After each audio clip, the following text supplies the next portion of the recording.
Good afternoon and welcome to day number 3, the final day of the 2020 OCAA Women's Basketball Championships here on We Digital Productions. Today we feature the bronze and gold medal matches, an outstanding day of basketball coming up ahead of us. Hello everybody, my name is Dominic Papa and thank you for tuning in with us once again. What a great tournament up to this point. Last night, both semifinal games were just tremendous. We're expecting 2 more great games here today to finish off the OCAA basketball season. We go back to the brackets, though, to see how this all evolved and how we got to where we're at here today. Algonquin Thunder take game 1 of this tournament, 66-52 over the Lambton Lions. The Fanshawe Falcons, the defending gold medalists of this tournament, took care of the Durham Lords. And you saw that in that same bracket that the Falcons then went on to beat Algonquin yesterday in the semifinal match by a 10-point cushion. That 10-point cushion, not indicative of that game, though. I'll tell you what, it was tight right up to late in that 4th period, and Fanshawe pulled it out with some big shots at the end.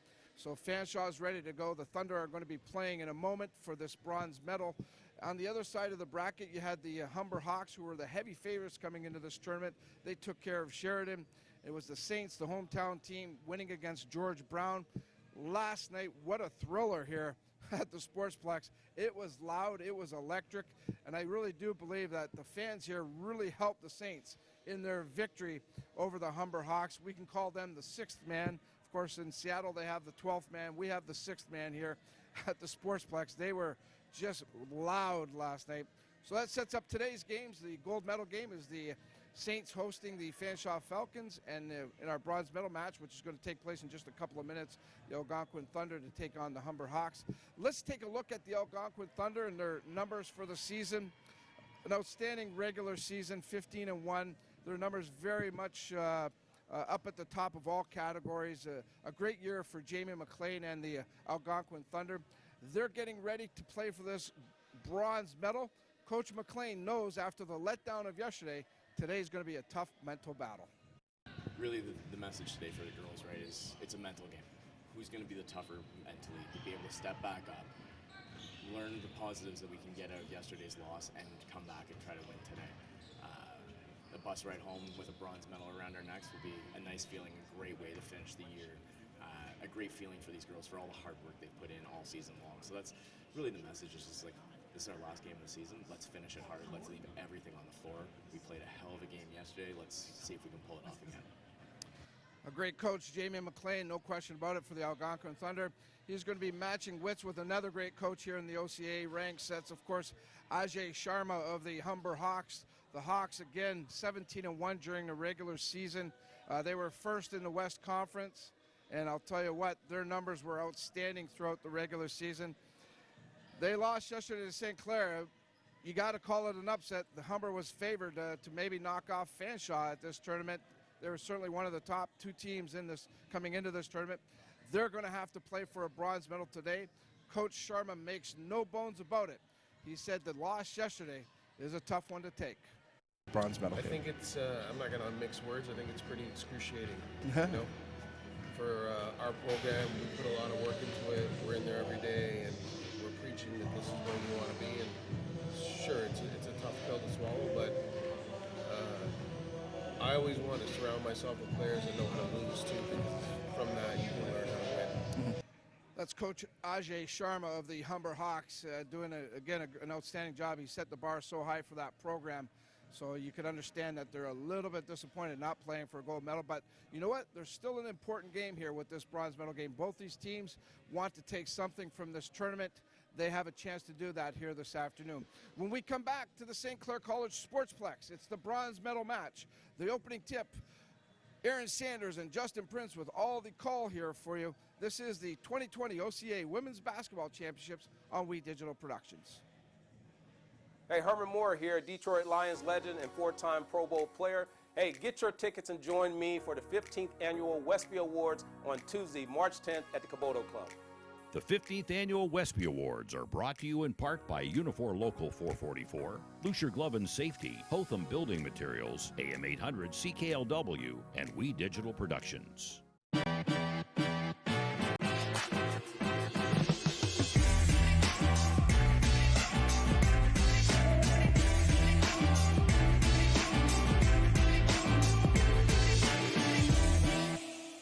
Are you passionate about a particular sport? Would you like to combine it with your education? Are you thinking about a career in one of the many rewarding construction-related trades? Do you love subjects like science, technology, engineering, or math? Take a look at the academies of the Windsor-Essex Catholic District School Board. You'll be glad you did. And years from now, you'll look back on your high school days as the best times of your life. The academies of the Windsor-Essex Catholic District School Board. We're with you all the way. Hi, I'm DJ Smith, head coach of the Ottawa Senators. For the best in local sports coverage, We Digital.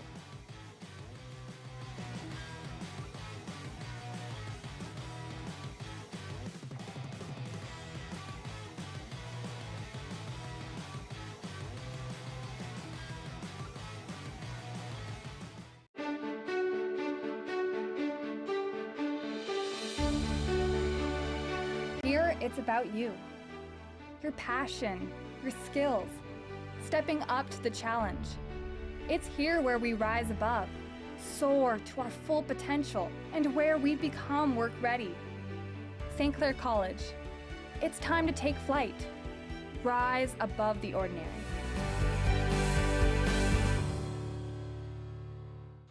Welcome back, everyone, to the St. Clair College Sportsplex in Windsor, Ontario for the bronze medal game of the OCAA Women's Basketball Championship. Today is the Algonquin Thunder taking on the Humber Hawks on We Digital Productions. Justin Prince alongside Aaron Sanders, the Monson Time Express broadcast booth. Glad to have you with us for what should be an entertaining bronze medal game. By the end of today's matchup, one of these teams will have that medal.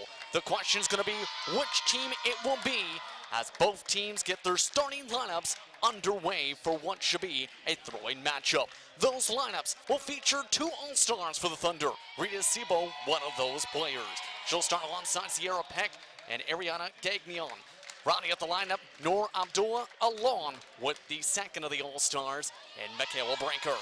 For the Humber Hawks, it's a deep squad led by Felicia Velasquez at the point guard spot, the leading assist player in the province. Janae Giles, Ivana Tomasi, Amber Bayshard, and Maya Campbell-Johnson round out the lineup for the Humber Hawks.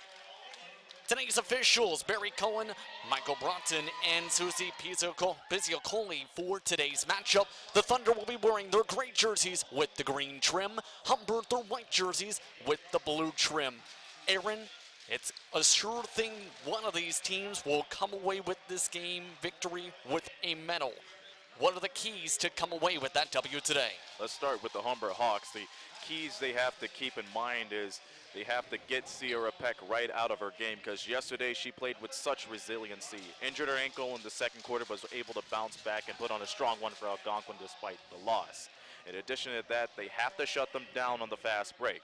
For the Algonquin Thunder, they have to find some way to limit Maya Campbell-Johnson, limit their bigs, and try to find some way to force them to shoot outside, because when it comes to players like Velasquez and Ivana Tomasi, their main onus is cut right down to the basket or share the ball, because they're one of the league leaders when it comes to assist as well. So once you limit that, you can let the game come to you, and who knows, in 40 minutes from now, you'll end up with a bronze medal around your neck. It's going to be the question of who comes away with that medal after today's matchup. Both teams just about set to go for the beginning of today's game.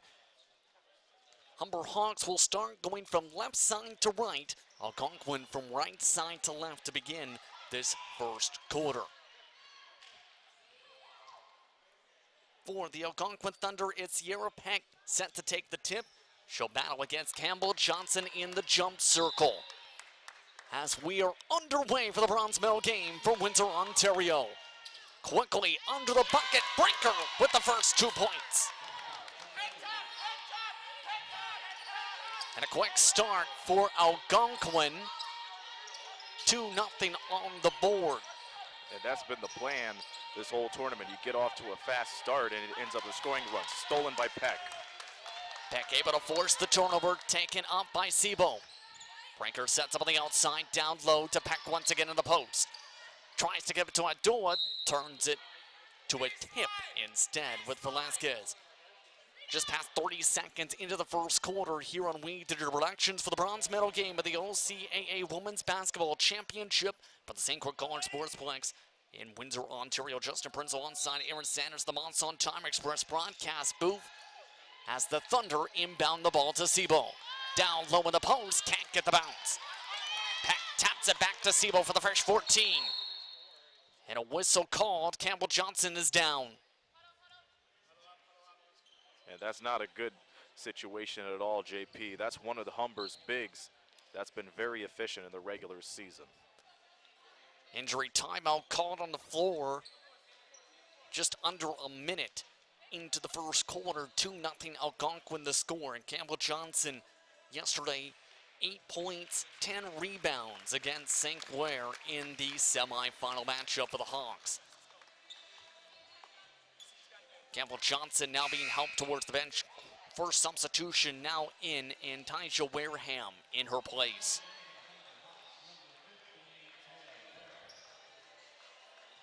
Campbell Johnson now to be checked by the trained staff as the Thunder will inbound with 12 seconds still on the shot clock.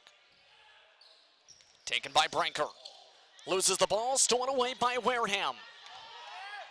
Hawks slow it back down. Velasquez off the Giles in the corner for three. Way off the mark. Picked up by Tomasi for the second chance. It's one back out to Velasquez for three. She can't get it to go either. And those types of shots, Velasquez will hit if you leave her open. It's one around the outside to Branker. Down low, Abdullah wide open. It was expected too, because remember, Humber had their defense shifted right around the perimeter, but they did not pay attention to Abdullah as she cut right into the basket. 4-0 the score. Hawks swing it around the outside in. Velasquez to Wareham for the jump shot. Off the side of the rim, Branker gets tied up with Tomasi. Stays Humber possession with the possession arrow. And once again, two of those players to watch if you're Algonquin. Number 3, Velasquez, and number 10, Ivana Tomasi. She has had an outstanding performance here in the tournament this weekend. Yeah, yesterday had a sensational game against St. Clair. Wareham, meanwhile, gives it off to Velasquez. 1 to Giles, 3 on the shot clock. Quick shot, no good. Rebound picked up by Peck. Yeah, that's one of those players you really need to box out if you want to have any chance of the second chance. About 2 minutes into the first quarter here on We Digital Productions. Chucked up by Gagnon for 3, no good. And you've seen late in their game against Fanshawe last night, she warmed up right at that very spot. And that caused a little bit of concern for Fanshawe. Indeed, Tomasi meanwhile helps it swing around to Giles. Back outside, Wareham for 3. Just off the back rim, picked up by Branker on the rebound. Sebo, cross-court pass to the perimeter. Back to Peck. Down low, Abdullah out of the double team. Gagnon for 3. Can't get the lucky bounce. Goes off of Branker and out of bounds. And as we've seen throughout this tournament, Aaron, Algonquin is the type of team that likes to work inside out. And majority of their passes work their way through Peck to set up the perimeter shots. And absolutely, but at the same time, you have to give credit to Humber for recovering after that double team. You've seen Velasquez going right into the corner to try to contest that shot. But as far as Algonquin is concerned, it's just a good idea for the bigs to set it up for somebody outside. Tomasi out. Brittany English in for the first time. Giles off to English. 10 on the shot clock. Drive inside. Draws the whistle. First personal foul of the game. And to the stripe is Amber Bayshard, the 5th-year player from Tecumseh on this play. And Brittany English just setting things up for Amber Bayshard. It's too easy right there. Peck's first personal, first team foul. And in the regular season, Humber was 6th in the OCAA in free throw percentage, 68.5% as a group. As the first free throw does drop from the 59.5% shooter. Yeah, keep in mind, in the entirety of this tournament, this has basically been her homecoming, as she is a native of Tecumseh, Ontario. Indeed, some of the family members and friends in the front row, in fact, with the same sign we've seen for the semifinal matchup yesterday. Branker drives to the cup, no good. Rebound picked up by Humber. Vasquez swings it down low. Wareham with the bucket. Doesn't get any more prettier than that. Velasquez just setting up off of that give and go. And then you get that cut right down to the basket. You take advantage of it, and now we have a tie game. Jody Jarvis and Brianna Thompson were brought in during the free throw exchange. Down low, Thompson has it poke loose to the photographers. And Jerry Marentet's getting his moment of time right there. But once again, for Algonquin, I think they have to keep on going inside out, honestly. They're getting good looks from outside. It's just a matter of how you set things up. Indeed, outside, Jarvis. Swan around to Branker for the long jump shot. Can't get it to go. Second chance, Thompson able to put it back in. Luckily for Michaela Branker, somebody was right there for the basket, because I thought that shot was a little bit rushed as they were met by the pressure. Turnover. Giles not able to handle the pass. Sebo takes it back up. Algonquin looking to stretch their 2-point lead. 4 minutes into the first quarter. Branker with space for three. Can't get it to go off the front rim. And a whistle called. Contact between Velasquez and a member of the Thunder. Yeah, it looks like it's on Brianna Thompson. You saw her go right in for the shove right down to the elbow. Take a look at this coming right from the right side. Yep, right there. And just met with Velasquez. Second team foul for Algonquin. First personal for Thompson. Approaching halfway to go in the first quarter. Velasquez. Swung around outside to the rookie, Kyle Watt. Get Watt. Poked loose. Taken away by Sebo. Giving off to Thompson. Offense resets. Still 16 on the shot clock. Outside Jarvis. Goes inside the paint. Way off the mark. Tap back to English for the rebound. Passed off of Branker and out of bounds stays Humber possession. Another substitution coming from Algonquin and Sylvie Strong. And we've seen these type of bench adjustments throughout their game so far for Algonquin, consistently trying to keep fresh legs on the court. That's right, and you need those fresh legs to move around, especially on the defense. Velasquez outside for three. Off the mark again. Peck on the rebound once more. And it's quite obvious at this moment that both of these clubs are not shooting well from outside as opposed to their respective semifinal games yesterday. Both teams 0 for 3 from beyond the arc to start the game. And a whistle called, possession arrow. Jump ball as Algonquin keeps the possession with 9 on the shot clock. And so far, if you've been a fan of defense, this is the right game for you. 3 for 11 shooting for the Thunder, 1 for 7 for Humber. Outside, swung around to Strong for the deep three. Off the mark still. Wareham on the rebound and another whistle. That time Wareham getting tied up with an air member of the Thunder as Abdul brought in response. Coming in for Thompson. So it appears that she's coming in for Sierra Peck, so size for size. Still, again, that's the kind of adjustment Jamie McLean needs, because you don't want Peck to feel overwhelmed before the end of this quarter. Setting things up, Velasquez. 6 on the shot clock. Swings around, banks it in off the glass. And she was able to read the clock as it was ticking away. And Velasquez had a lot of open space on the right side. Approaching 4 minutes to go in the first quarter. Outside, Sebo gets the pump. Pass down low into traffic. Can't get it to bank in. And it looks like Thompson may have took a hand to the left side of the jaw. Play still continues. English jump shot, no good. Sebo picks up the rebound. It's quite obvious the long-range shot isn't working for either team. Try to set things up on the transition or go for a half-court offense. Swing it right from high to low. Sebo sets it high, passes high. Strong misses on the front of the rim. Abdul taps it out of bounds. Humber gets the possession. Peck brought back in, and she'll come in for Thompson. As noted, took contact to the face a couple possessions ago. Maya Campbell-Johnson checks back in after being out for a few minutes, and in addition to that, Michaela Branker checks in for the Thunder. Yeah, and she'll come in for Sebo, and she'll get the towel. Tomasi also back onto the court for the Humber Hawks. 6-all at this point. What's going through your head if you're a coach seeing this type of a scoring game so far? Well, I'd be disappointed with the shot choices. So many chances where you're taken away as Michaela Branker takes it away. But at this point, you have to tell them you have to press on and get close to the basket at this point. 3 points aren't working right now. Peck gives it down low. Abdul over Campbell-Johnson, draws the late whistle.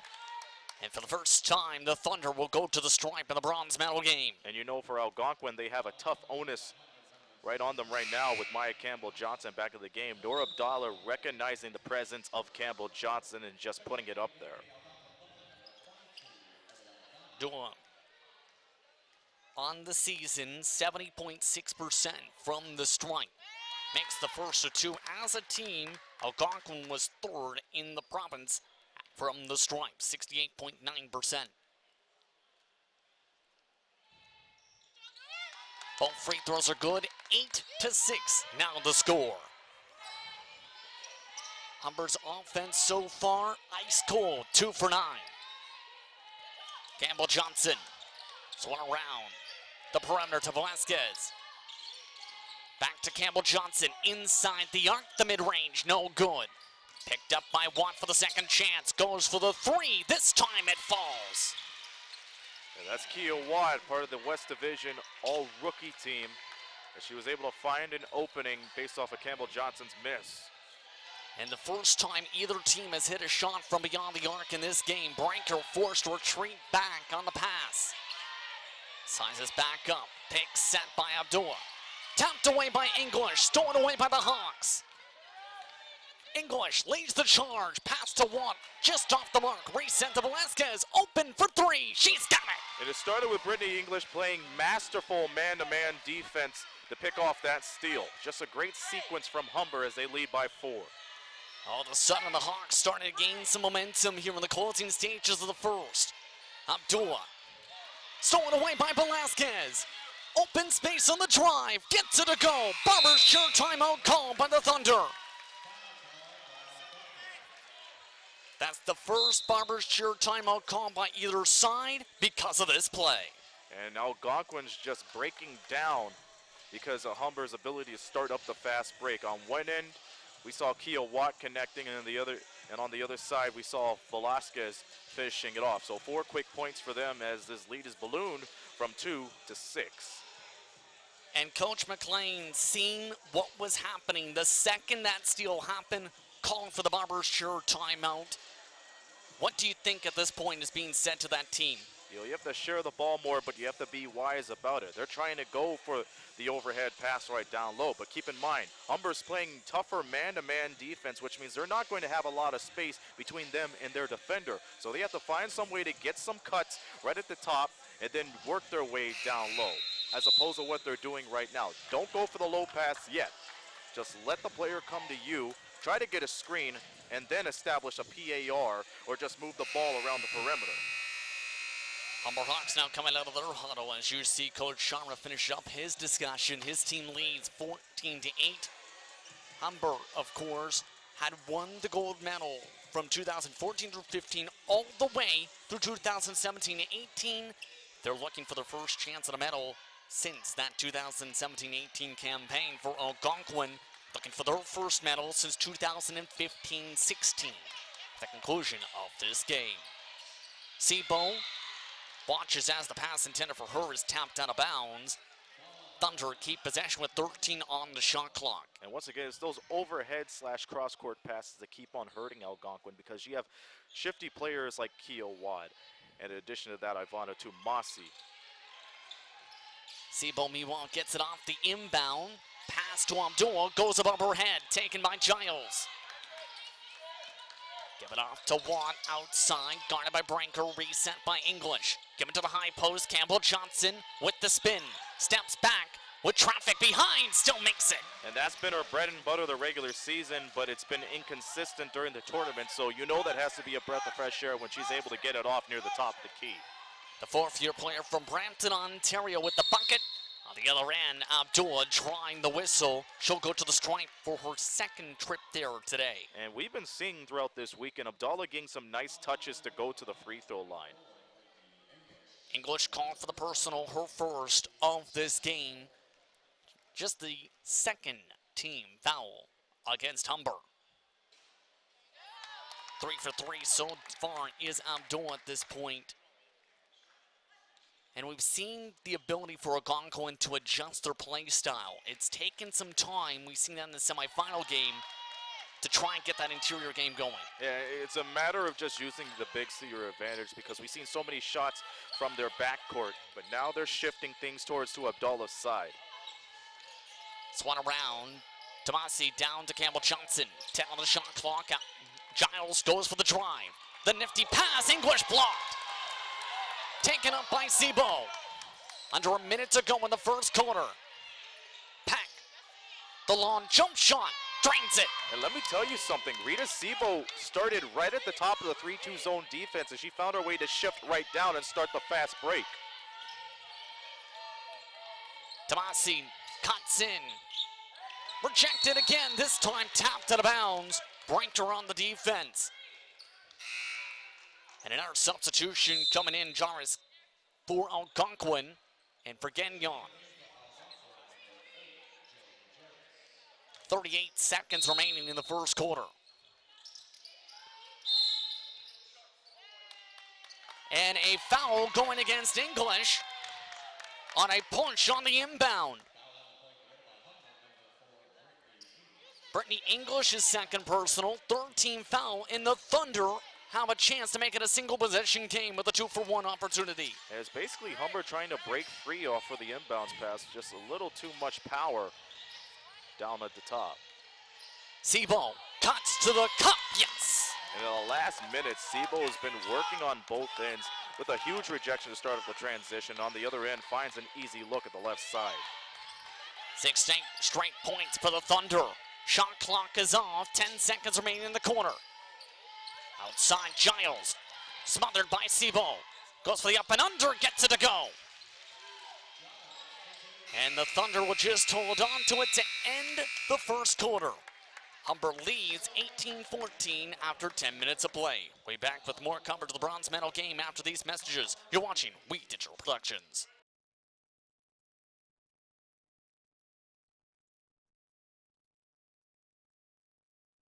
Hey, Herman Moore here, Detroit Lions legend and 4-time Pro Bowl player. Hey, get your tickets and join me for the 15th Annual Westby Awards on Tuesday, March 10th at the Caboto Club.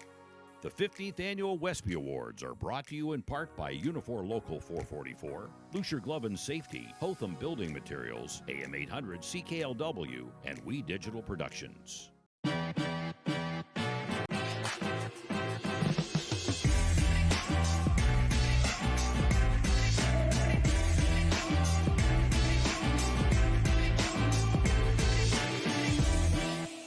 Are you passionate about a particular sport? Would you like to combine it with your education?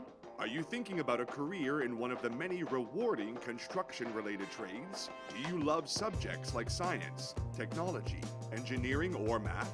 Take a look at the academies of the Windsor-Essex Catholic District School Board. You'll be glad you did. And years from now, you'll look back on your high school days as the best times of your life. The academies of the Windsor-Essex Catholic District School Board. We're with you all the way. Hi, I'm DJ Smith, head coach of the Ottawa Senators. For the best in local sports coverage, We Digital.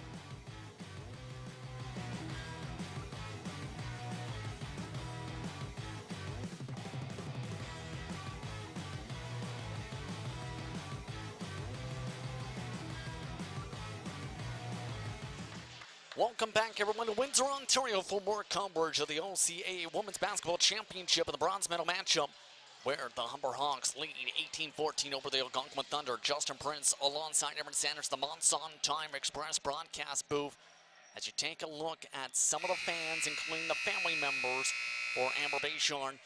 Bayshard's squad leads by 4 and part of great defense. Absolutely, but keep in mind, Algonquin's found a way to get back into this ball game the final minute and 30 seconds. Let's see if that will shift over as they get the ball back.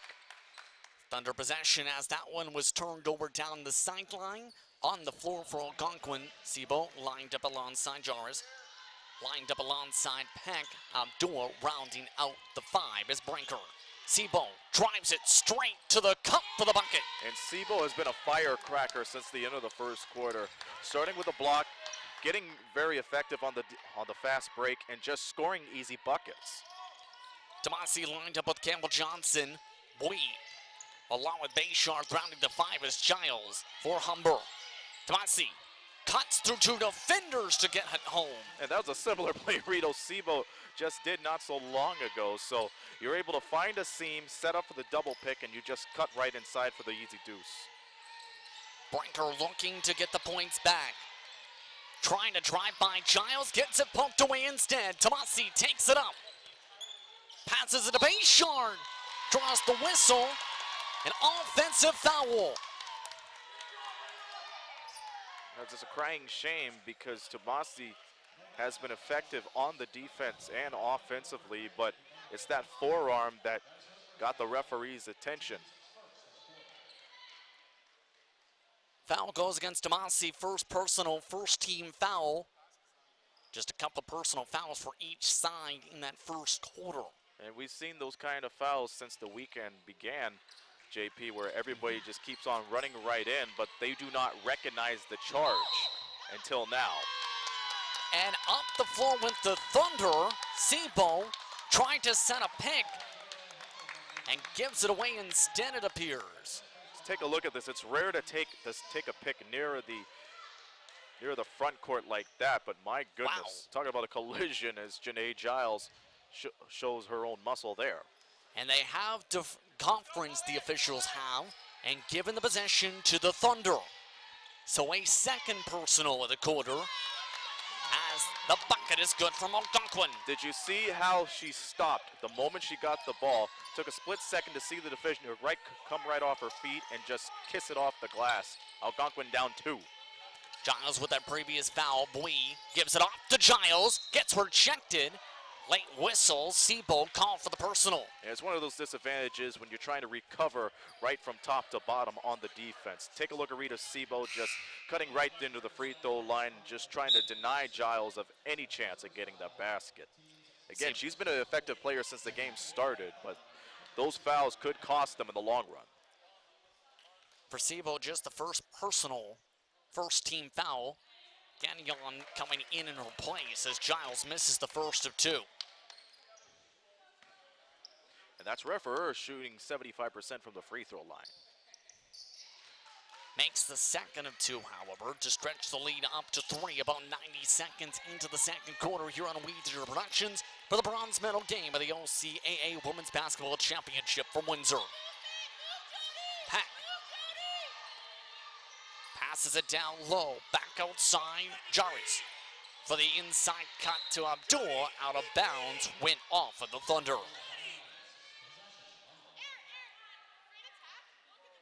And too much traffic, it seemed, there. Yeah, and we've seen that plenty of times. When you dribble right down near the baseline, that's where the double and triple team just comes up and you have no choice but to hesitate. Peck wanted the foul. Yeah, knocked down to the floor, didn't get the whistle. Tomasi drives by Peck, sizes by Abdul for the bucket. A great Euro step from one of your favorite players this tournament, Tomasi. Absolutely. She's one of the all-stars among my eyes because of moves like that. She has no hesitation and no fear. Brinker gives it down low to Peck. This time elects to work on the post. Draws contact. And that will be the second, check that, third personal for Humber this quarter. And Algonquin keeps on going back to the line because of good moves like this. Peck going one-on-one with Campbell Johnson, just closing her body right in so she could go for the contact. And you rarely see that these days. You create enough separation, go for the spin move and put it up and in. That's just a smart move. They give the foul to Tomasi on the squeeze. Peck in the regular season was 71.2% from the stripe. No good on the free throw. Picked up by Campbell Johnson. Given off to Tomasi. Given baseline. Boy for 3. Yes. And Humber with one of the largest leads this game, 8 points. Brinker calls for it, gets it. Gets the screen from Peck. Nobody loses the dribble, tries to pass it again, instead stolen away by Bayshard. Given up to Campbell Johnson. Can't get it to go. Peck takes it back up. Around 3 minutes into the second quarter. Outside, Jarvis for 3. Off the back rim, bounces its way to Peck for the second chance, grazes the front rim, draws contact on the third chance, and she'll go back to the stripe. And Peck has been taking a lot of bumps and bruises in this past weekend, JP, and that's one of those things you have to take in consideration when you go right down to the basket. Good ability for her to respond and recover the ball for Algonquin for the second chance, but at this point, the fatigue level must be piling up. Especially with it being the third day of this tournament, at least one game each day. Boy, given that foul, by the way, next one puts Algonquin into the bonus. First free throw, no good from Peck, and of course these teams, star-studded squads. Humber 2 All-Stars this season. You mentioned as well all-rookie team player Campbell Johnson, first-team All-Star, second-team All-Star is Giles, the 2 first-team All-Stars for Algonquin. Barber's sure timeout called by Humber with a 7-point advantage on the scoreboard. Your thoughts, Aaron, here in the second? Well, I see slowly but surely Algonquin's coming right back into this game. They're going to the free throw line, and they're being wise about their shot choices now. We've seen them early in the first quarter chucking up a lot of threes, but you see this is becoming more of a big man game as they're cutting right inside, and they're putting more coverage on the Humber Hawks. So if you look for that isolation, you take advantage of it and try to go for the fast break. On the Humber side, however, it's Ivana Tomasi taking care of business, and we're slowly but surely seeing Maya Campbell-Johnson becoming more involved off the ball, which is interesting to see because with the shots she's been taking, you'd think it would go in, but knowing that those shots aren't going in, she has to find some way to develop those cuts, make those screens, and develop something for a pick and roll for Humber, and they've been executing that real well. Have to agree with you with that, Aaron, especially with Tomasi, 4 points so far, but 2 personal fouls. Campbell Johnson only 1 for 3, 1 rebound, 2 points in that stat line comparison. And honestly, it's surprising to see Maya Campbell-Johnson struggle from the field in the past 3 days too. Yeah. But Humber's done a good job adjusting to their game plans, and AJ Sharma basically said, you know what, if the bigs can't get up on the scoreboard, leave it to the guards like Velasquez and Tomasi, and they've been doing a heck of a job. The regular season, Campbell Johnson was 8th in field goal percentage, about 47%. Last night in the semifinals was just 3 for 11. Bayshard can't get the drive to go. Rebound picked up by the Thunder. Approaching 4 minutes into the second quarter here in Windsor. Siebel on the floor, lined up alongside Jars. Peck alongside Thompson, rounding the 5. Gagnon turn back over. Humber possession. A great closeout from Velasquez right down to the corner, trying to deny any entry for that pass. Velasquez is lined up alongside Juan, alongside Tomasi, Campbell Johnson, Bayshard on the court for the Hawks. Given back to Tomasi. Tomasi drives over Sibo. The double clutch, no good. Thompson on the rebound. Both teams going with a slower tempo offense for this bronze medal game so far. Peck gives it off to Sibo. 10 on the shot clock. Gets a hard screen. Sibo mid-range off the back screws. Tap back to Sibo for the fresh 14. Whoa, gets wide open space for the drive. That's a beautiful move. She got herself in the triple threat once she put the clamps on for the rebound and just drove it right inside. Humber didn't know what hit him there. And Sibo, a strong offensive player for this Algonquin team, averaged 55% for the field. Outside, Velasquez for 3. She's got it again. And that's only the 4th 3 made here in this afternoon. 2 of them from Velasquez. She's got 10 this first half. Thompson off the mark inside the paint. Velasquez takes it back up. 8-point lead for the Humber Hawks, 29-21. Screen from Campbell Johnson. Gives it on the pick and fade. Steps back for the mid-range, rolls back out again. Bayshard, the second chance, cleans it out. It's about time Bayshard gets on the scoreboard too, because she's been getting so many drives right to the basket, but she just forced those shots up. That just looked pretty natural for her. Indeed. Sebo, meanwhile, gets it back up at the top. Bayshard on the defense. Sebo calling for motion. Gets some open space in the paint. Driving, no good. Peck, second chance is good. And now the second chance points are killing Humber right now. They have to find some way to close out on the box out and try to advance the ball up court without any hustle.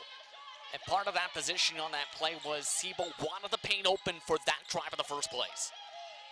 Meanwhile, Humber gets the paint open. Thompson calling for the personal, trying to go for the block. Man alive, that's a pretty tough call to make, as we're going to take another look at this.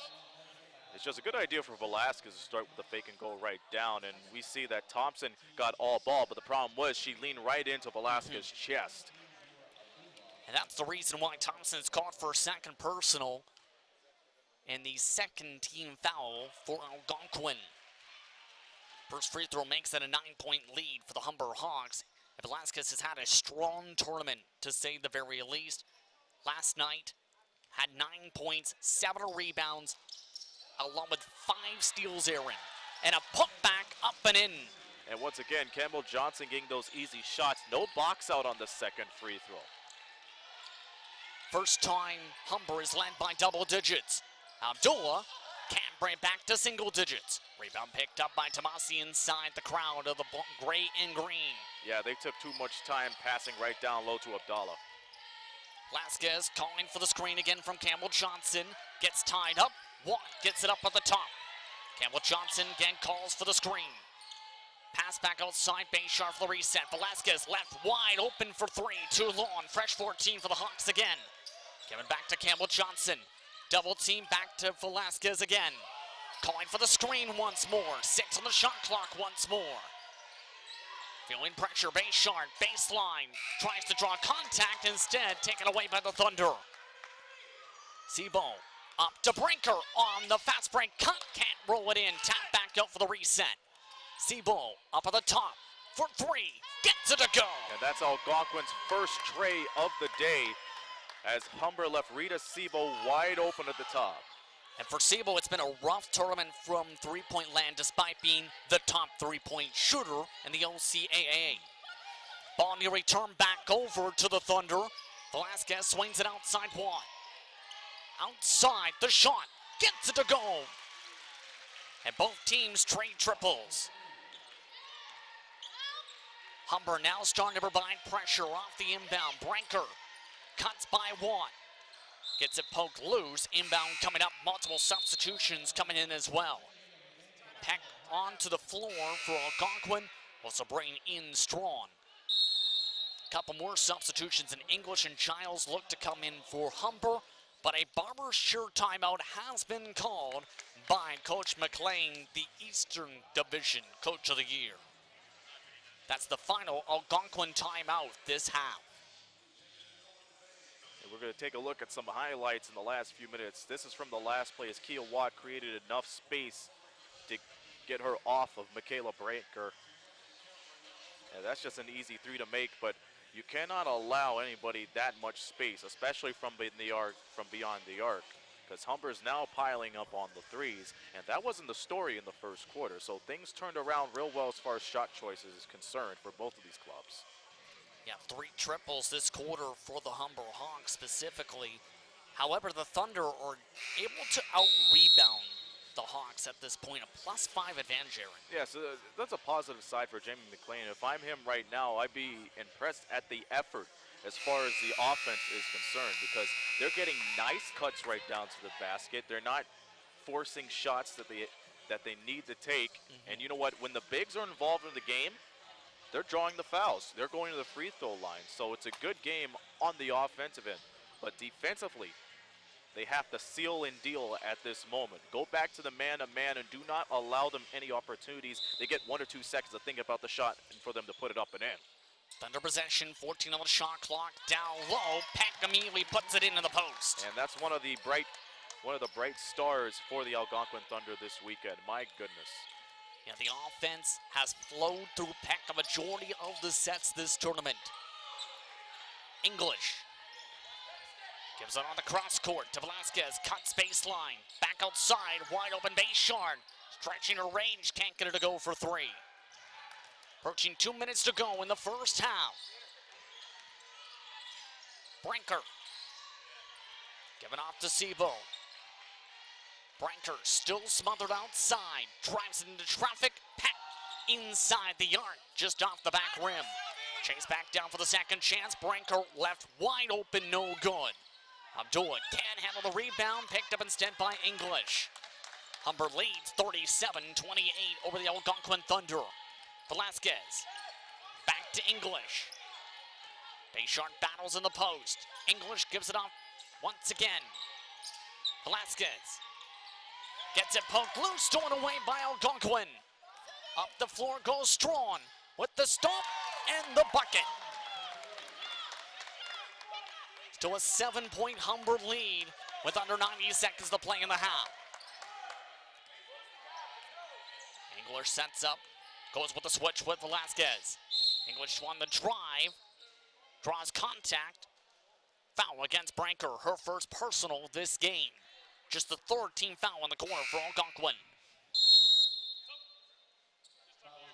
They'll bring English to the line and Campbell Johnson back onto the floor for Bayshard. And English has quietly been a decent part of the offense for the Humber Hawks in terms of their offense. There's been a lot of open looks outside.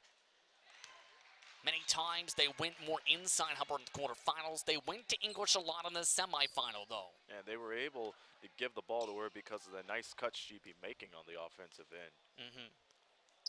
That got her 2 triples yesterday. 3 for 7 from the field. Helped stretch the lead 2-9 with the 2 free throws with about a minute to go in the half. Travel. And a travel, Brinker carrying the right foot, trying to stop.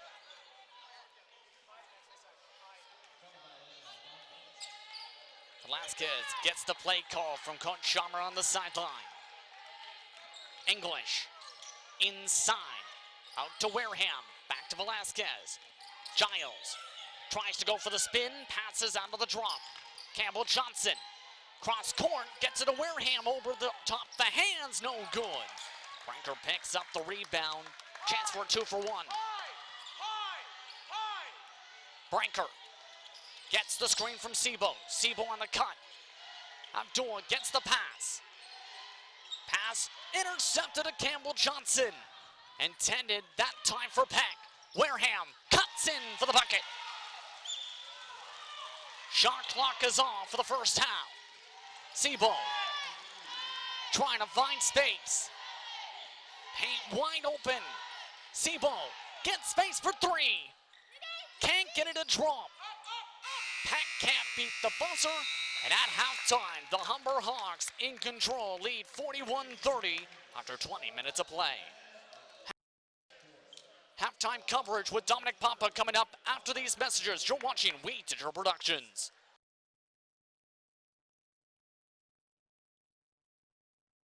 Mont's On Time Express has all of your delivery needs covered with a fleet of 50 vehicles, including cargo and sprinter vans, along with 24-foot straight. It doesn't matter if the freight is big or small. Mont's On Time Express can guarantee safe and prompt delivery service in the United States. Licensed to broker freight throughout North America, Mont's On Time Express features same-day delivery service, along with a state-of-the-art dispatching system and live GPS tracking assistance. Mont's is fully insured and Canadian bonded and has certifications with FAST, CTAT, PIP, and SmartWay. Mont's On Time Express is open 24 hours a day, 364 days a year. To get your delivery moving, contact Mont's On Time Express at www.montsontime.ca or call toll-free at 877-250-8282.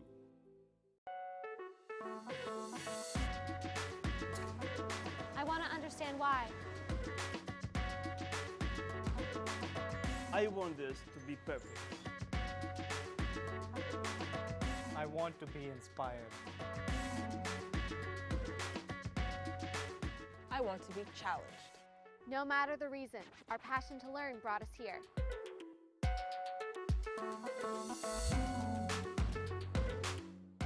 This is going to be an exciting ball game to say the very least. As we're just about set to go, the St. Croix College Sportsplex.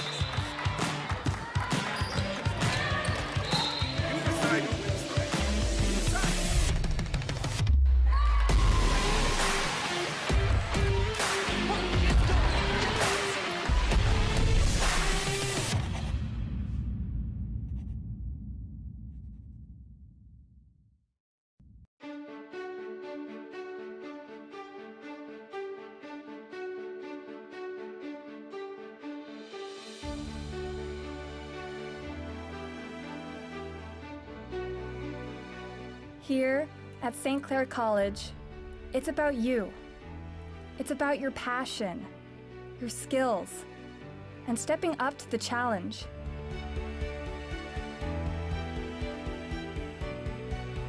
St. Clair College has 3 campuses in Windsor and Chatham, and is a destination college located in the most southern point of Canada.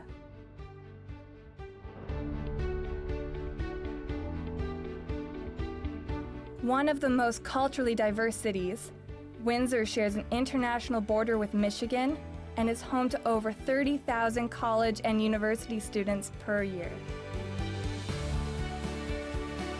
It's here where we rise above, where we soar to our full potential. Together, we go the distance. With more than 12,800 full-time students, providing over 120 advanced diplomas, degrees, and graduate certificate programs.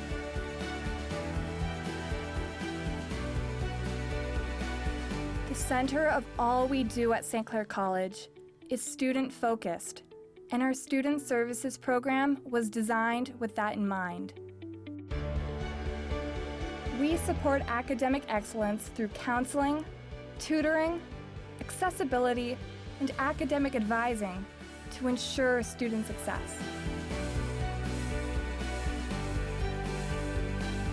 Our reputation as a premier educator and our commitment to academic excellence is seen in all we do. From programs in community studies and the arts, to engineering technology and skilled trades. With the new Zekelman School of Business and Information Technology, students will be equipped to rise above the ordinary. With both a physical space and curriculum to ensure that graduates are the leaders of tomorrow. Our Genesis Entrepreneurship Center is a hub that connects students with alumni, faculty, and industry within the community to foster a culture of entrepreneurship.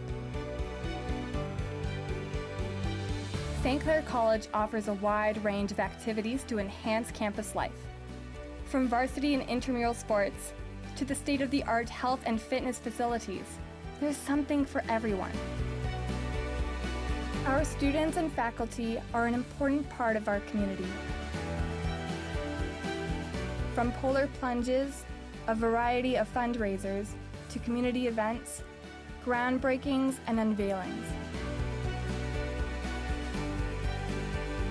The college's mission of excellence in all we do is shared by faculty, administrators, and staff as they prepare students with careers that will shape the economy of tomorrow.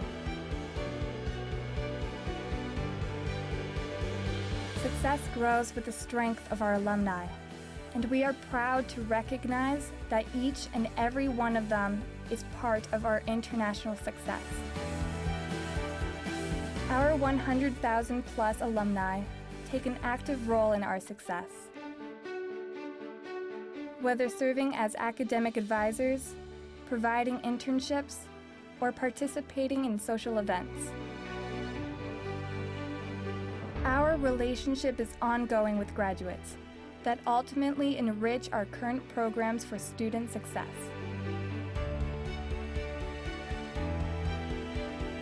It's here where we feel welcomed and inspired. And where we become work ready.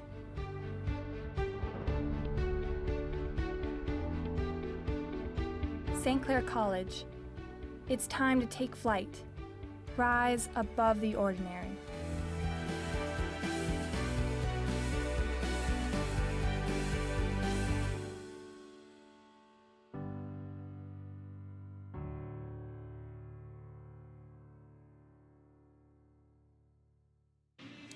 Welcome back to the 2020 OCAA Women's Basketball Championships here on We Digital Productions. We're coming to you live from the St. Clair College Sportplex.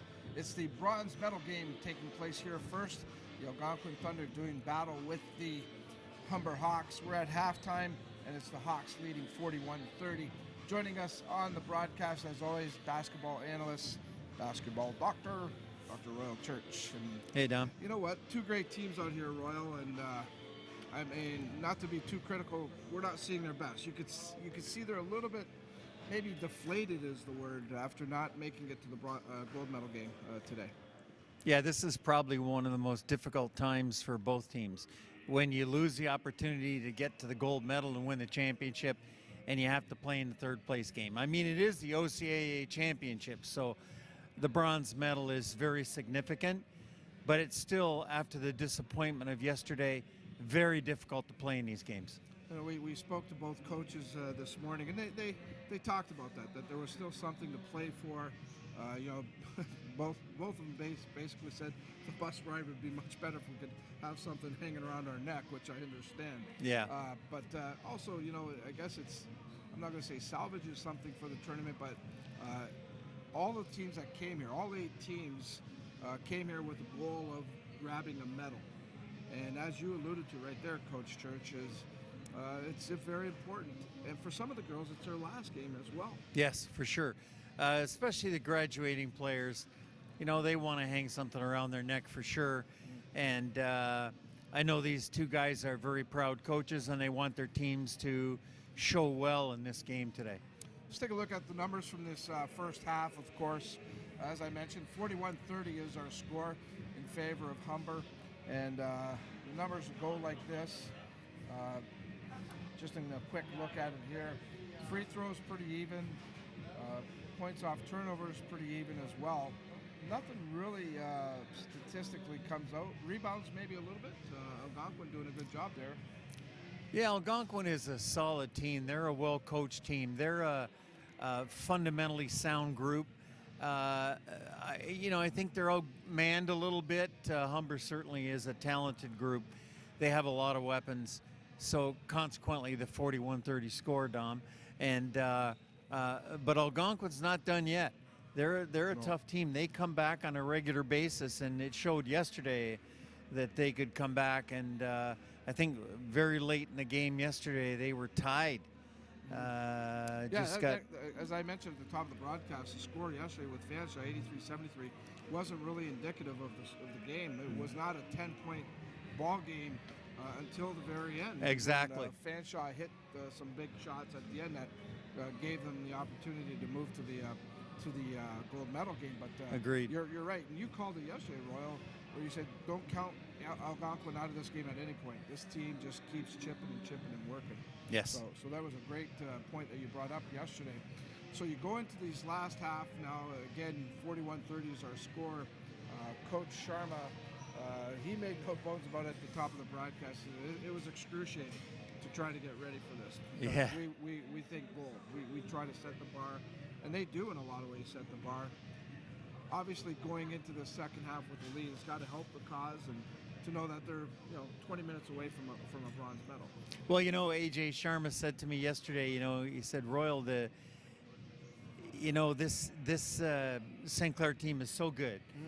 And I knew they were going to get us at some point. I just hoped it wasn't today at the OCAAs. Yeah. It was like next regular season or whatever. Yeah. But he didn't seem shocked. He always takes it with a lot of class. Yeah. And he's a really good basketball coach, and he runs his organization the right way. Yeah, he does. He does a great job, and he has in a lot of ways, as I just mentioned, he's set the bar for a lot of other teams that try to emulate it. So hats off to him. Absolutely. And those are the kind of teams you want around your league, around the OCA. Teams that come in, work hard, do things properly. Don't try to skirt or cheat around the rules. Come in and just put an honest product together. And Jamie McLean needs to be mentioned too. He's a wonderful guy, and he just does a great job. And you can tell by the way his players play. You can always tell by the way the players play what the coach is like. And he's a stand-up guy. Yeah, Jamie. Again, we've had a chance here to get to know some of the coaches, some of the personnel. And Jamie's always made himself available to us. He's talked to us. He's educated us in some ways. But you can see why that Algonquin program is going in a very good direction right now. I think in his case, and again, no disrespect to the other teams over in the Eastern Conference, I think the competition level in the West does help the Western teams when it comes to this stuff. You're absolutely correct. Up a little bit. Absolutely correct. There are way more, and I say this with due respect to the Eastern Division, but there are way more really good teams in the West Division that you have to play, and that only makes you better. If you constantly playing average to below average teams, you don't get better. You just stay the same. Yeah, it's amazing what difference it can make when you've gone through the entire season and you've had the competition throughout the campaign. We're just about set for the second half of action. Royal will check back in with us during the gold medal game. Appreciate your time, as always, Coach Church. No problem, Don. When we come back, it's the call of the second half of the bronze medal game. The Humber Hawks trying to claim a medal. Algonquin will try to fight them off. This is the 2020 OCAA Women's Basketball Championships on We Digital Productions. Hey, Herman Moore here, Detroit Lions legend and four-time Pro Bowl player. Hey, get your tickets and join me for the 15th Annual Westby Awards on Tuesday, March 10th at the Caboto Club. The 15th Annual Westby Awards are brought to you in part by Unifor Local 444, Lucier Glove and Safety, Hotham Building Materials, AM 800 CKLW, and We Digital Productions.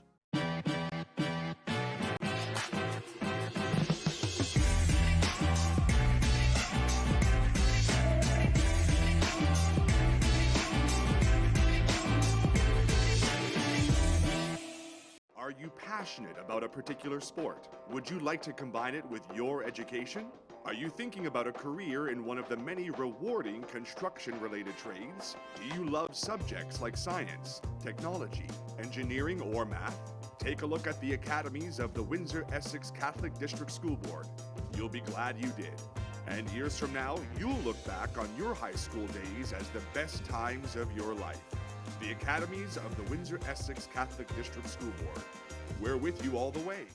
Hi, I'm DJ Smith, head coach of the Ottawa Senators. For the best in local sports coverage, We Digital.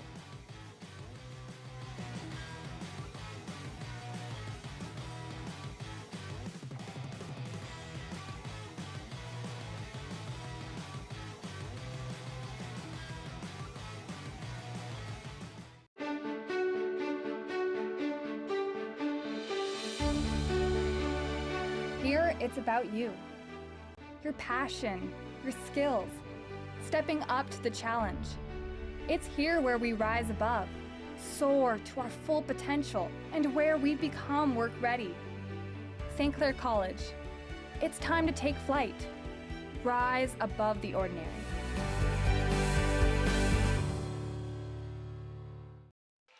Welcome back, everyone, to Windsor, Ontario for more coverage of the OCAA Women's Basketball Championship in this bronze medal matchup. Algonquin trails to the Humber Hawks 41-30 as we're underway for the start of the third quarter here on We Digital Productions. Justin Prince alongside Aaron Sanders, the Monson Time Express broadcast booth, as Sebo misses the first shot of the quarter, and quickly a first foul drawn and a tie-up. Once again, it's based on what Rita Siebel's been doing the entire tournament, just cutting right into the basket and just taking no golf from anybody. But it's a turnover nonetheless. Humber gets the ball to start the third quarter. Second personal for Siebel to start this third, as Humber looks to try and keep their scoring going. 53% shooting in that second quarter alone. Velasquez Cuts inside the paint with some space, gets it. That's what Velasquez has been doing all tournament long, making good drives, making pull-up jumpers. And the more space you give her, that allows her the opportunity to score in bunches. Branker pulls out for three, she's got it. And we've rarely seen a three from Branker here in this tournament too, so that has to say something in terms of Algonquin's confidence. Not only that, their second triple this game. Humber had that advantage in the first half, 5-1. Velasquez swings it around to Giles, gives it off to Campbell Johnson. 8 on the shot clock. Back outside, Tomasi goes for the cut. Draws contact, and a foul from over the back. And Peck with their second personal. And Tomasi did a good job just using the body to ensure she gets the foul. Look how she turns around on the stop, and that's where Peck just went into the wrong way and just climbed up on the back of Tomasi, if you will. Already a substitution made by Algonquin. Thompson in, Abdul out. Campbell Johnson with the size mismatch in the post. 4 on the shot clock. Tomasi has to get it off. Does with the right hand. No good. Second chance. No good. Picked up by Algonquin just past 90 seconds into the third quarter here on We Digital Productions. 10-point lead for Humber. Outside shot off the front of the rim. Tap for the rebound by Giles, but steps out of bounds and into an advertising board. Good hustle to try and keep it in bounds, but man. Yeah, and that's just good discipline. Even if she would have saved the ball, it would have been out of bounds because she stepped on the line. With the left foot, yeah. Knocks over the board. Meanwhile, in live action, 2 shots, no good. Ball will stay at that end of the court with 14 on the shot clock after being tapped out of bounds. Gagnon will inbound to Brinker.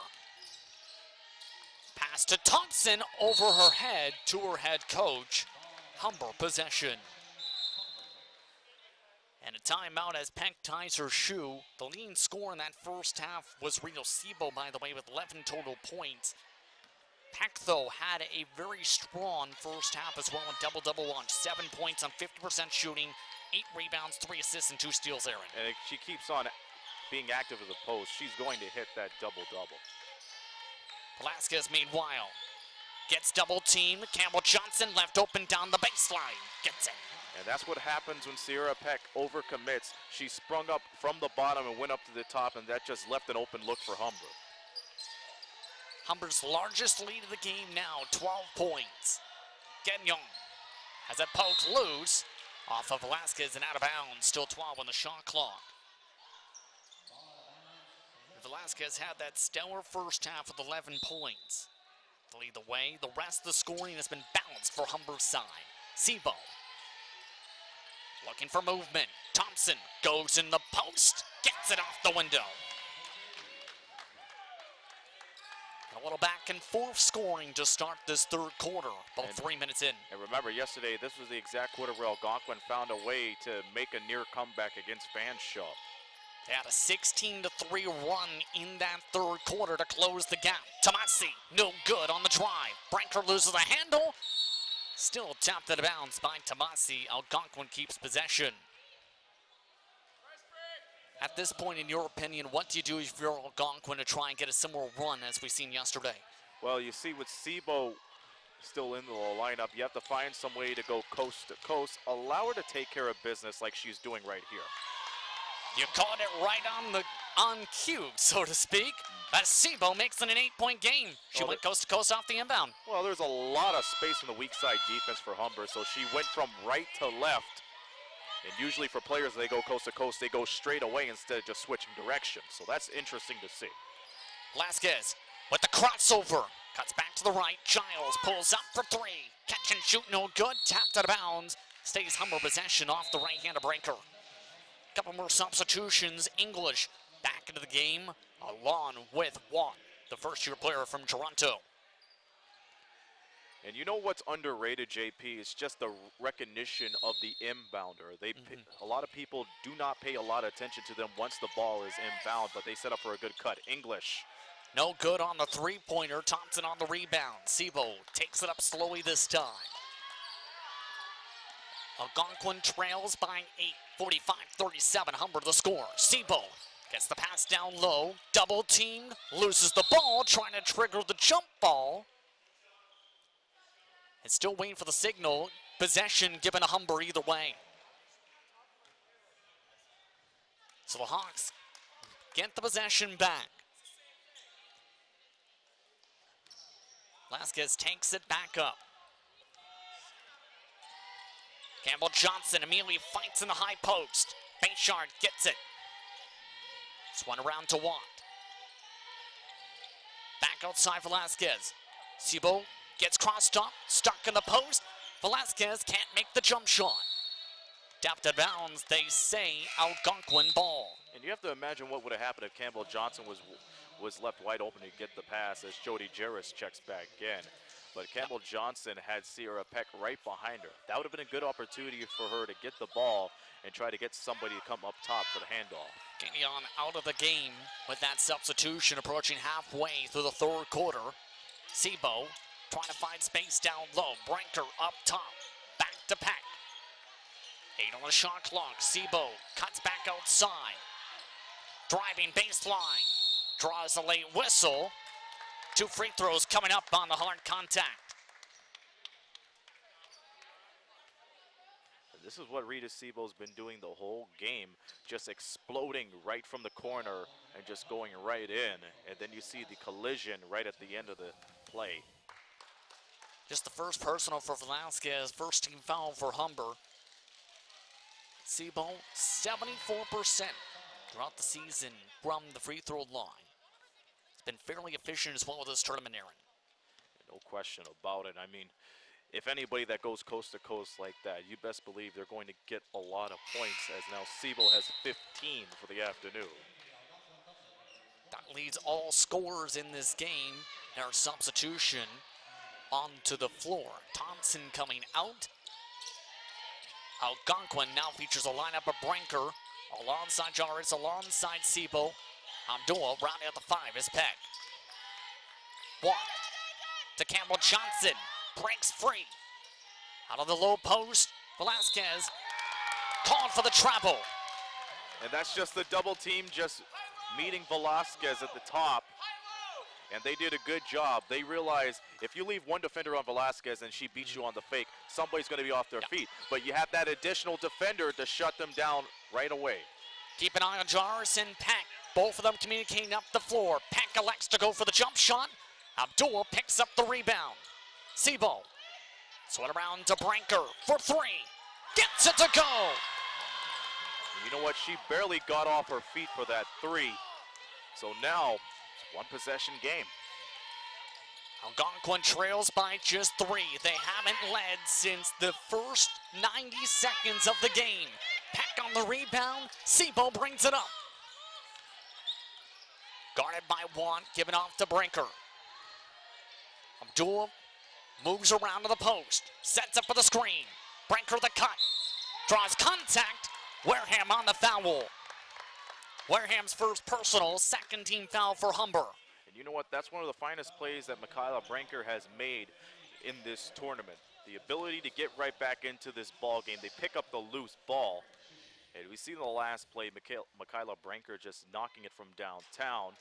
And now it's a 2-point game. Brinker 7th in the OCAA in scoring entering the tournament. And Dominic Papa had the chance to talk with her before the quarterfinals matchup on Friday. A big opportunity for her, the 5th-year senior era. Yeah, this is their last go-around here in the OCAA, so they want to end up on the podium. Last go-around for Brinker specifically, but pick set for on Sebo. English draws contact. As Campbell Johnson helps her back up on the floor, inbound coming from the sideline.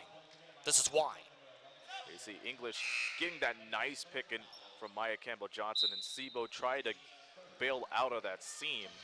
There's that double team that just piled right up on her. And Peck with her 3rd personal, now in foul trouble. Thompson lines up on the court in her spot. English Around to Velasquez. Guard by Jarvis. Outside to English. 2 on the shot clock. Over top the defenders. Can't get a lucky bounce. Campbell Johnson saves the possession. Fresh 14 for Humber. Swung around to Campbell Johnson back in the post. Goes for the fadeaway off the front of the rim. Algonquin with a chance to take the lead. Branker. Around outside Jarvis. Back down low. Thompson for the lead. Late whistle. Pushing foul from behind. Caught on English. Her third personal. And Algonquin with a chance to take the lead at the stripe. And sometimes going to the free throw line can make or break a situation, as we see Thompson trying to size up on Brittany English. Small ball lineup coming for Humber as Giles comes in for Campbell Johnson. But for Thompson, regular season campaign, about 48.5% from the free throw line. And misses the first of 2. When she's gone to the stripe, it's been up and down time. This is a big moment for Brianna Thompson right now. Maybe that's one of the main reasons why English was able to foul her, because of her spotty shooting at the line. Tie game. 45 all. Gagnon back into the game. She'll come in for Thompson with 3:25 to go in the third quarter. On the floor for Humber, English alongside Watt, Velasquez, Wareham, Giles, the 5.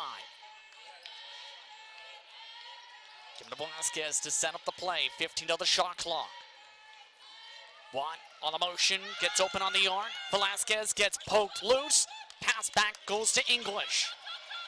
Branker smothers. Pass back to the baseline. 1 on the shot clock. Wareham, no good. Play continues for the Thunder. Denion outside to Sebo. Across to Brinker. Steps out of the 3. Reset by Jarvis, back outside Sebo. 10 on the shot clock. Pick set by Abdullah. Sebo, the drive for the lead, no good. Rims out, Giles takes it back up. Watt retreats to the corner. Giles drives to the bucket.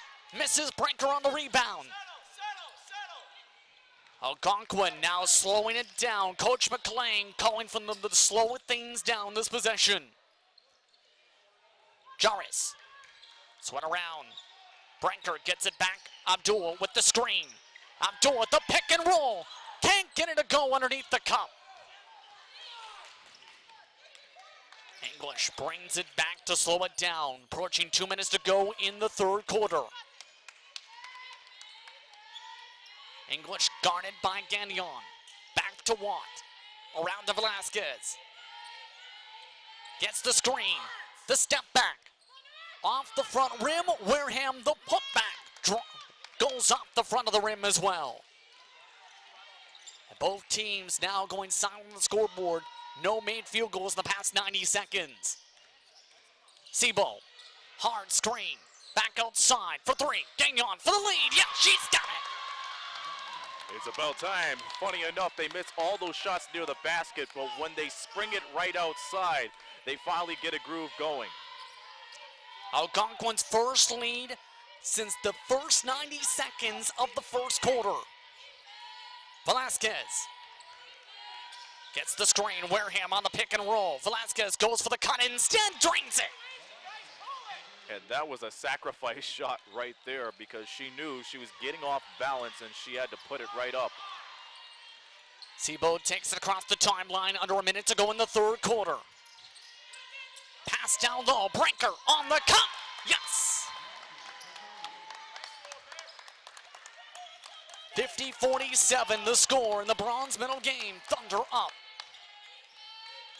Velasquez off to English. Paint wide open again. Giles looking for motion. Velasquez gets it with the screen with Wareham. Cross court pass. Open. English corner 3 off the back rim. One open for the second chance under the hoop. Yes. Shot clock is off. Algonquin looking to drain down the clock for the final shot of the corner. Under 10 seconds remaining in the quarter.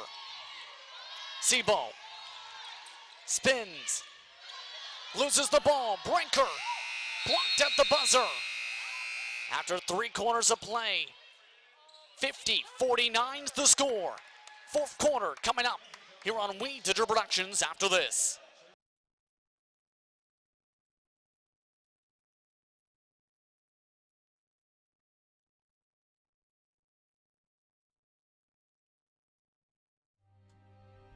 Like our champions, we know what it takes to win. Every day we put on our uniforms and we strive to be the best. Ring after ring, we keep practicing until it becomes second nature. Our craftsmen have put in thousands of hours to master their trade. And when things get tough, we make the adjustments needed to stay on top. Baron Championship rings. This is who we are.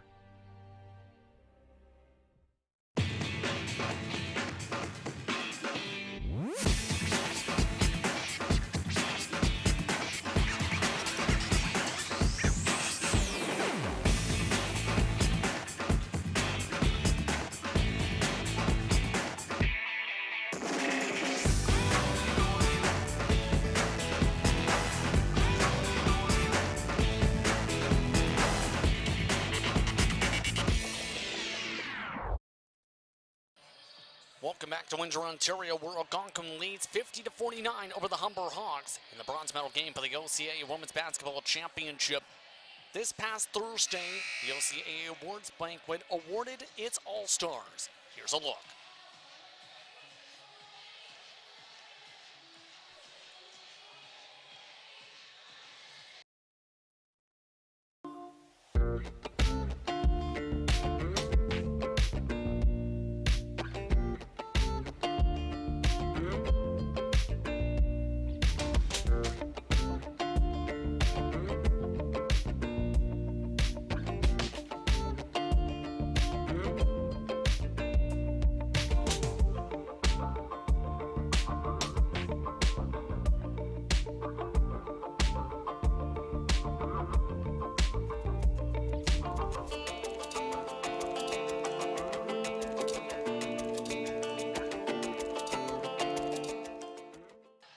Well-deserved awards airing throughout the campaign for 2019-20. And keep in mind, we're going to see a handful of those players in the gold medal game. And Jamie McLean, right now the East Coach of the Year, as the ball gets back on Algonquin's side to begin the 4th quarter.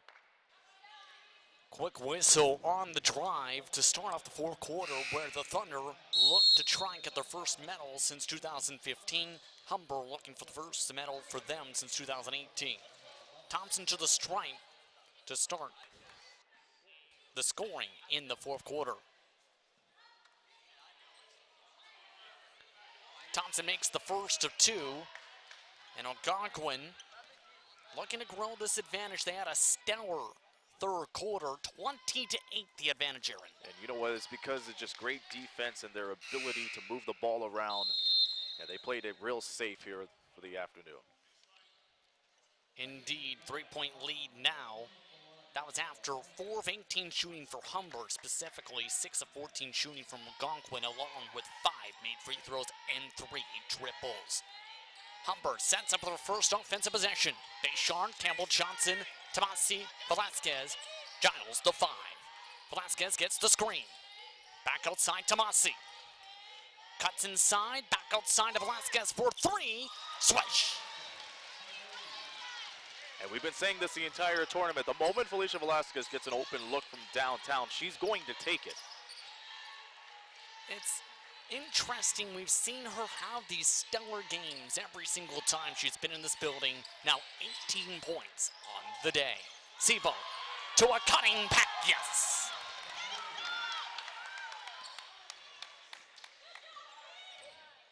Humber takes it back up just past 1 minute into the 4th quarter here on We Digital Productions. Justin Prince alongside Aaron Sanders at the Moms on Time Express broadcast booth.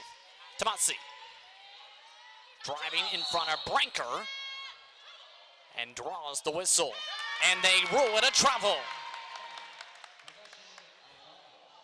Officials Peter Coley along with Bronnen discussing this call. And Tomasi just holding on there. Yeah, that's a 1, 2, and 3. despite Branker putting the clamps on the ball. Algonquin now looks to tie their largest lead of the game. 4 points was that advantage early on as Sebo has it poked loose out of bounds. About 90 seconds into the fourth quarter. And fans starting to cycle in for the gold medal game taking place. Approximate start time, 3:30 p.m. Eastern time. Outside, Gagnon for 3. Can't get it to go. Tomasi with the rebound. Stripped back away by Jarvis. Sebo calls the offense. Motion along the top of the arc. Pack. Gives it down low. Gagnon swung back around. 5 on the shot clock. Jarvis the drive. No good. Picked up by Tomasi.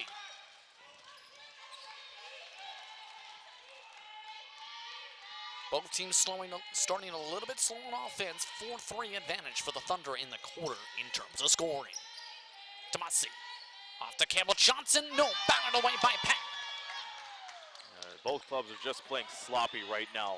Ill-advised passes through and through. And now a blocking foul called on the drive by Branker.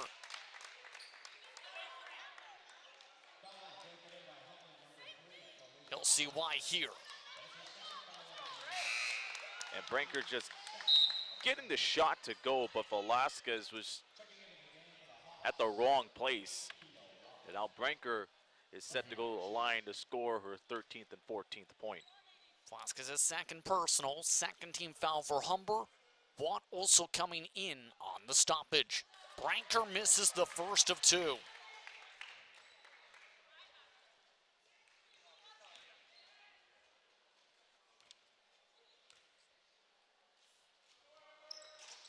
Second one is good from Branker. The regular season, 73% from the strike. 3-point lead for Algonquin. Bayshard off to Watt. Back outside, Velasquez. Gets the screen from Campbell Johnson. Campbell Johnson, the fade back. This time it goes. It's only Campbell Johnson's 8th point. 4 for 8 though from the field. Branker onto the corner. Gagnon goes for the drive. Nearly wedged the ball. Campbell Johnson on the rebound. Pressure up the court this time for Giles and Co. Velasquez gets it to start the play. Likes to cut inside. Back out, Bayshard wide open for 3. Doesn't even draw iron.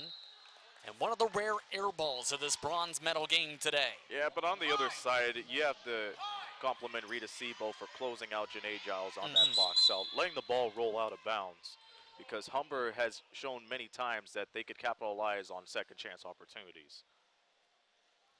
Barry Cohen, the veteran official, clarifying things for the inbound at the far end of the court. Branker gets the ball. Branker driving in, gets it in. Once again, a 3-point lead for the Thunder, approaching 4 minutes into the fourth quarter. Giles driving straight in, loses the handle, stolen away by the Thunder.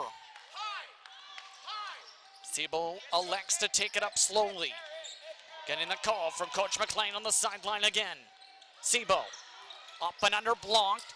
Picks it back up with 11 on the shot clock. Pack battles in the post. Ball poked and draws the whistle. Foul going against Giles on this. And Giles just sticking to the man-to-man on Sebo, but just reached in. Giles' third personal. Third team foul. As Branker gets it down low off the inbound. Can't get it to go. Bayshard picks up the rebound. And how many times have we seen Algonquin with an easy look to the basket, but just shooting it either too soft or too strong? Yeah, it's been up and down in terms of points in the paint for them. In the first couple of quarters, they were tied up at 26 with Humber. Sebo picks up the rebound, meanwhile off the miss, down low by Humber.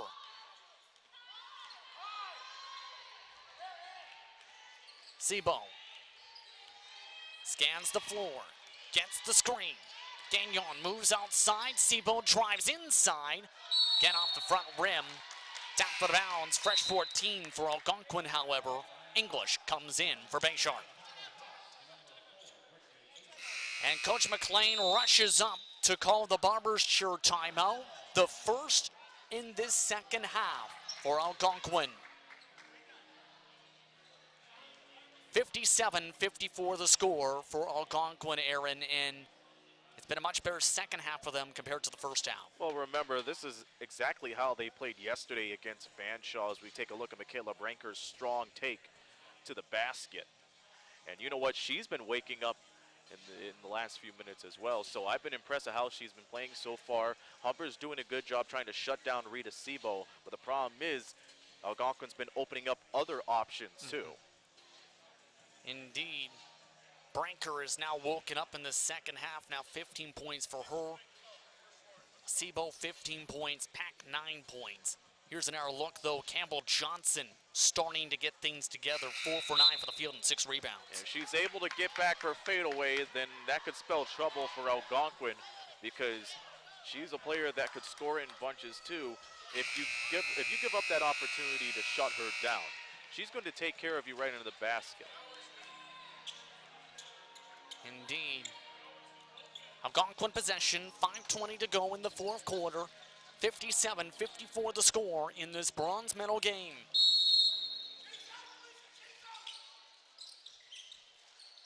Branker inbounds it across to Sebo. Sebo elects to drive it over Giles, can't get it a rim in. Picked up by Giles on the rebound. Humber takes it up slowly this time. Motion being caught by one on the far side. Velasquez gets the screen from Campbell Johnson. Pass down low, goes out of bounds, intended for English.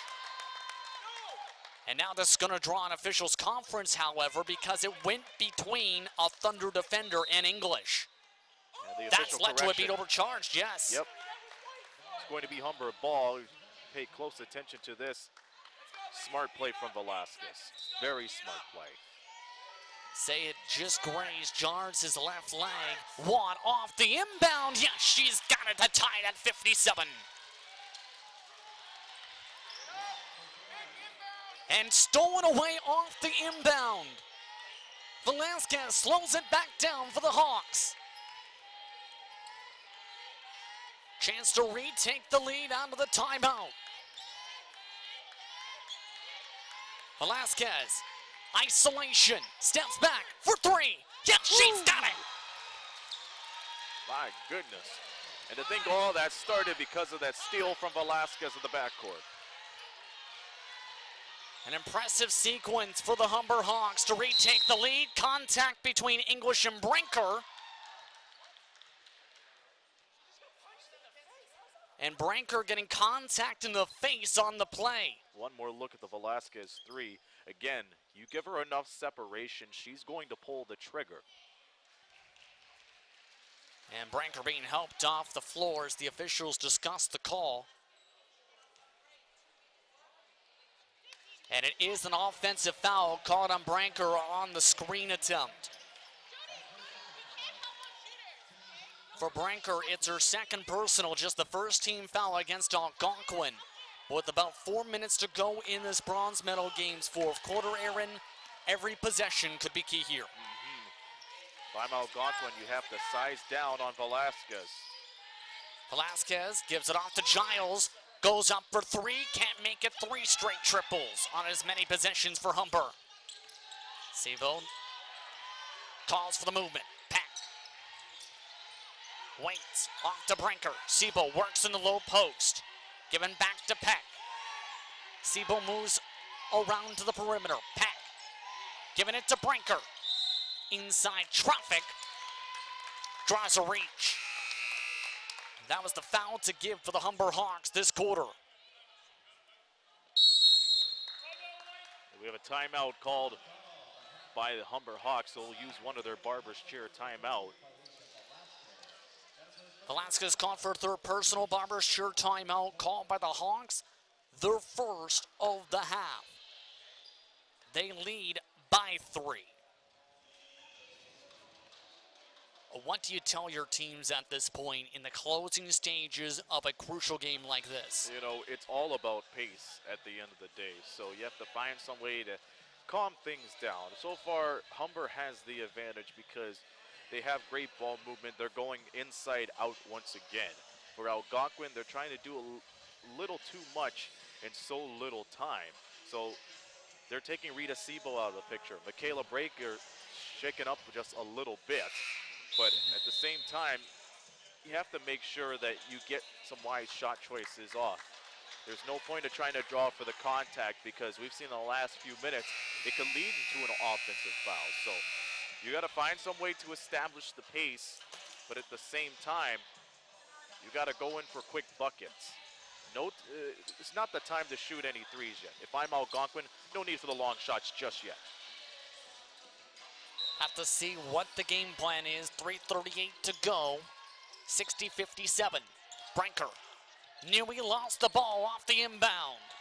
Drives it in the paint over Velasquez. Can't get it to go in. Humber now starts to drain the clock a bit. Campbell Johnson cuts to the low post. Goes back up top for the picks. It's one around to Giles. Contested 3 in the face of Brinker. No good. Picked up for the fresh 14 by the Hawks. Velasquez. Hard screen from Campbell Johnson. On the pick and roll. Gets it to drop. And like I said, if she doesn't get her patented fadeaway, you have to find some way for her to get involved in the ball. That backdoor pick and that cut to finish it off was just sheer genius. 5-point advantage for Humber. 62-57. Under 3 minutes to go in the fourth quarter. Brinker. Back outside Peck. Siebel calls for it. Down low again. Goes for the mid-range. Tries to draw contact. Doesn't get the whistle. Picked up by Siebel for the second chance. Offensive foul. No, wait. Blocking foul potentially here as Giles went to the floor. And Siebel did a good job reacting immediately, moving her body around to bring in one of the Humber players right down there. You see, she wanted to draw the foul, but she was able to follow through, get a second chance out there, and met Janae Giles. Indeed, and you can see Giles called for the foul on that. For her fourth personal. Foul situation, she's got 4. Giles does. 3 for English and Velasquez. 2 for Tomasi. 62-58 now the score after the trip to the stripe. Velasquez. Swat around to Giles. Looking for space. Campbell Johnson for the mid-range in the face of Peck. Whistle called. And Humber is over the limit in this quarter. Watt called for the personal, her first. And Brinker now brought to the stripe, and now free throws could be the key down the stretch with them over the limit.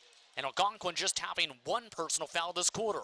This game, 14 for 20, has been the Thunder's right at the stripe. Make it 15 for 21. Single possession game again. In comparison's sake, Humber's only gone to the stripe for 8 attempts. They've made 6. Both free throws are good. 2-point game.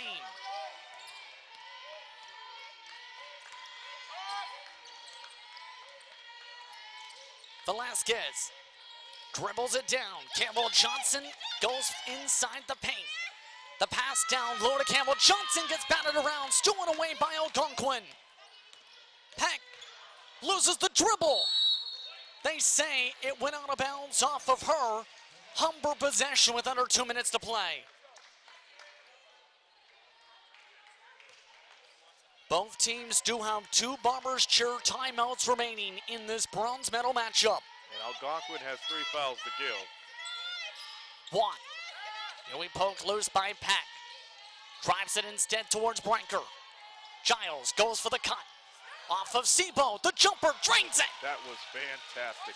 The moment you get Rita Sebo off her feet, she's going to be right out of the play, and that's how they were able to get that easy bucket to fall.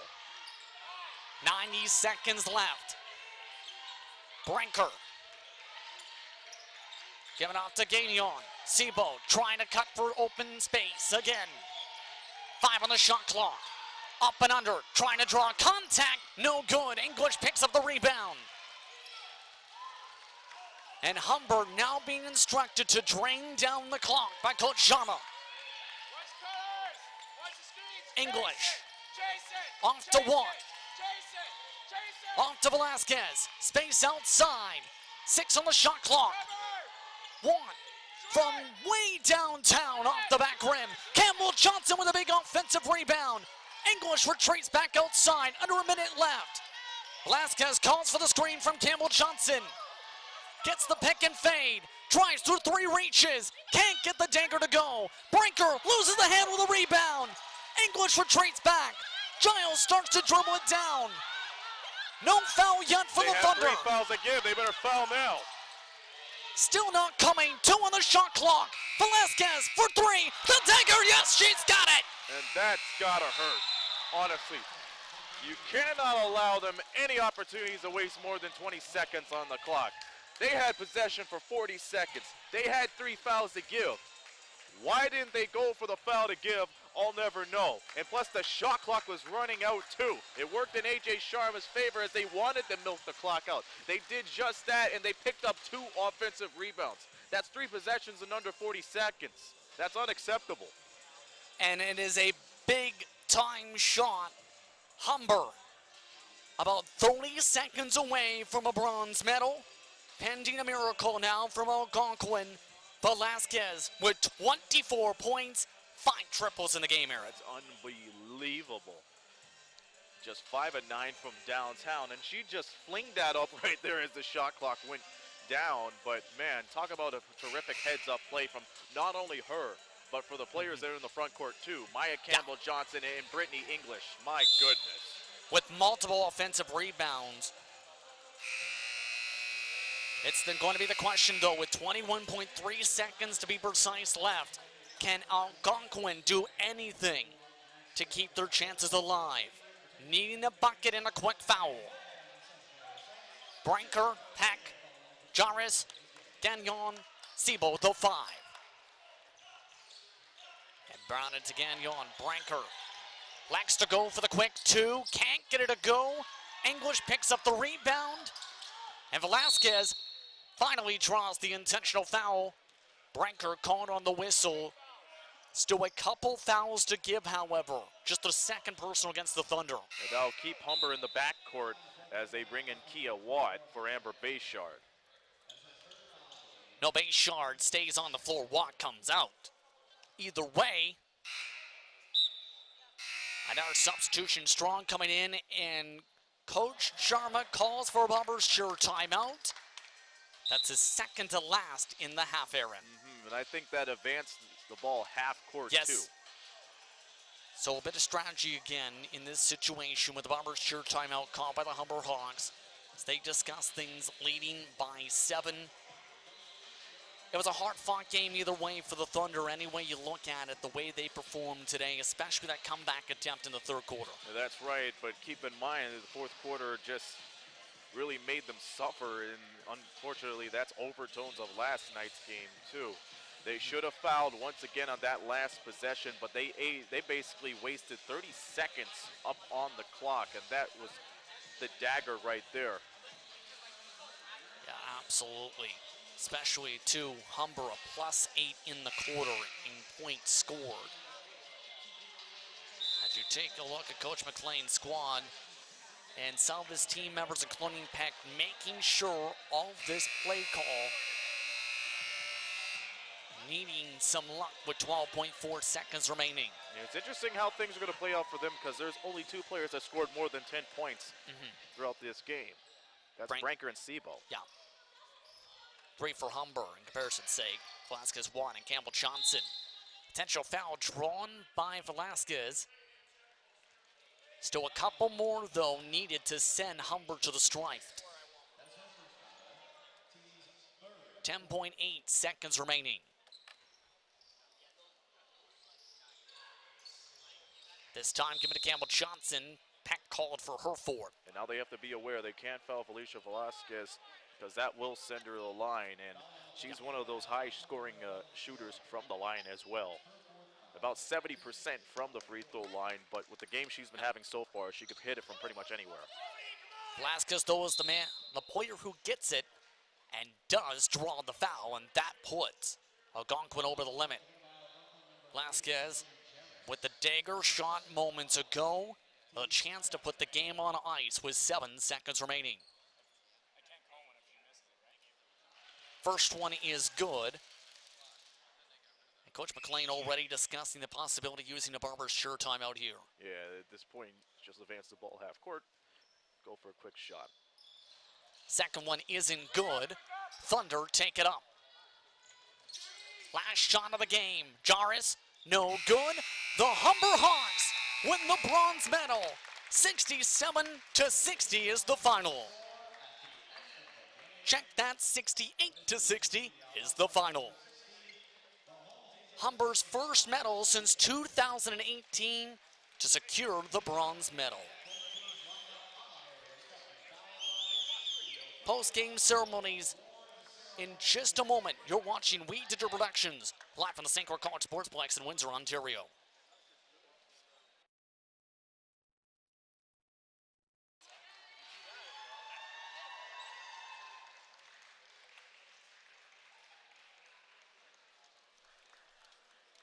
On-Time Express has all of your delivery needs covered with a fleet of 50 vehicles, including cargo and sprinter vans, along with 24-foot straight trucks. It doesn't matter if the freight is big or small. Mont's On-Time Express can guarantee safe and prompt delivery service throughout Canada and the United States.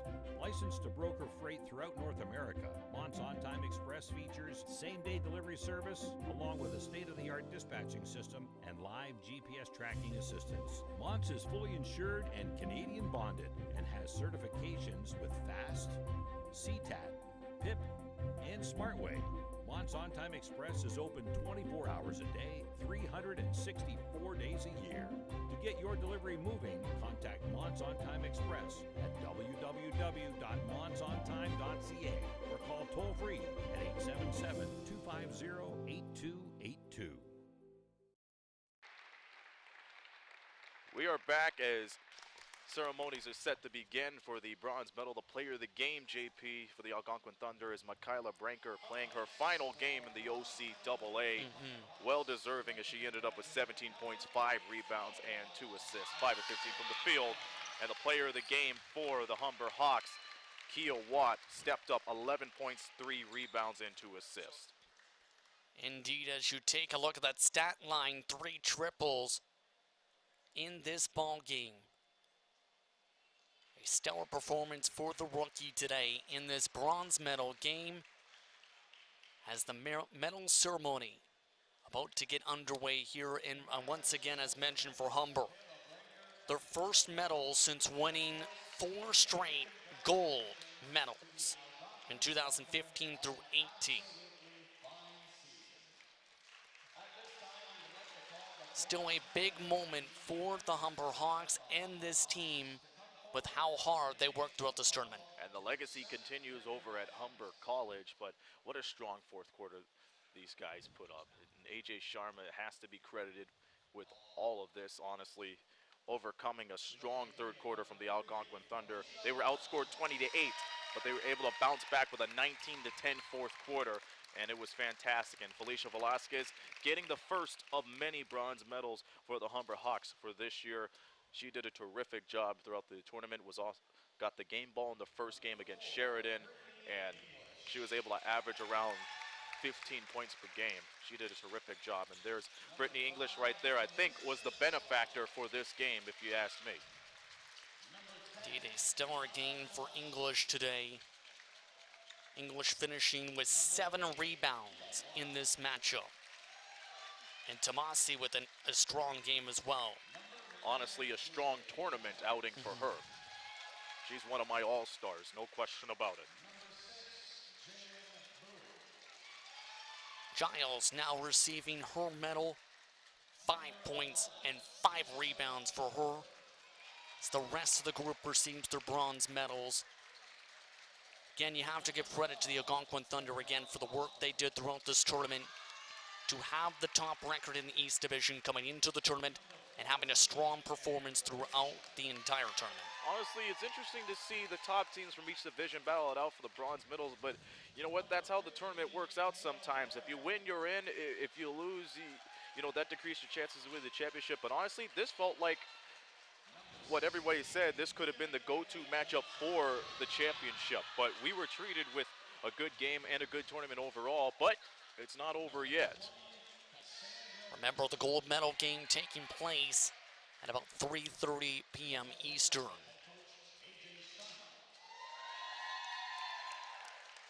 As the players continue to get their congratulations and their medals, the coaching staff now gets the chance to earn their well-deserved medals.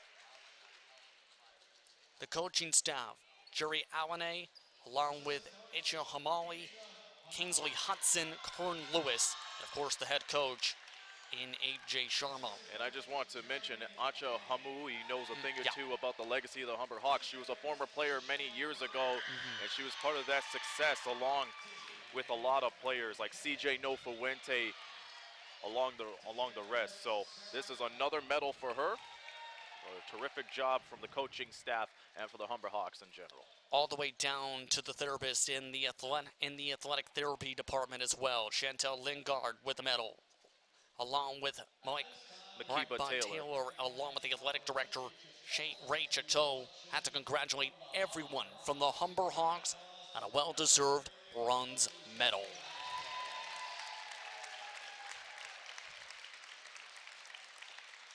Player of the game, and more medals given to Velasquez for a stellar tournament.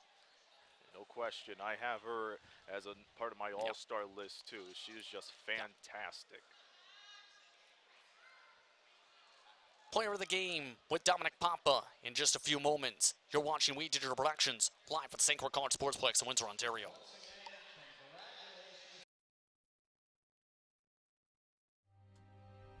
Like our champions, we know what it takes to win.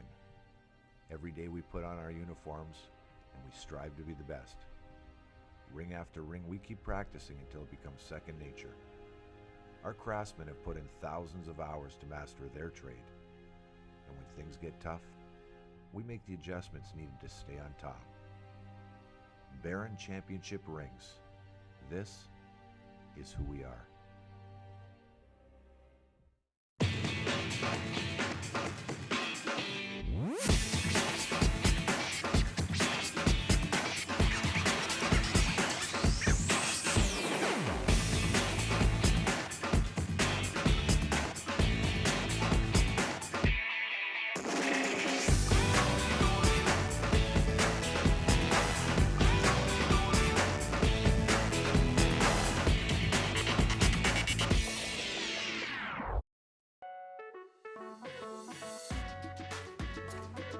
I want to understand why. I want this to be perfect. I want to be inspired. I want to be challenged. No matter the reason, our passion to learn brought us here.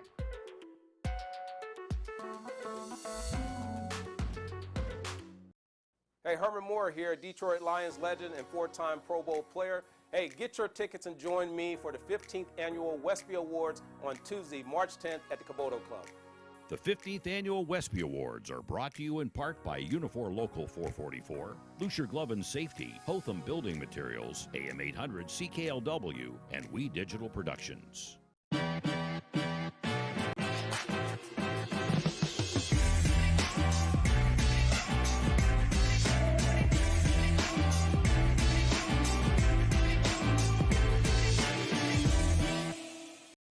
Welcome back to the OCAA Basketball Championships here on We Digital Productions. The Women's Championships unfolding here at the St. Clair College Sportsplex.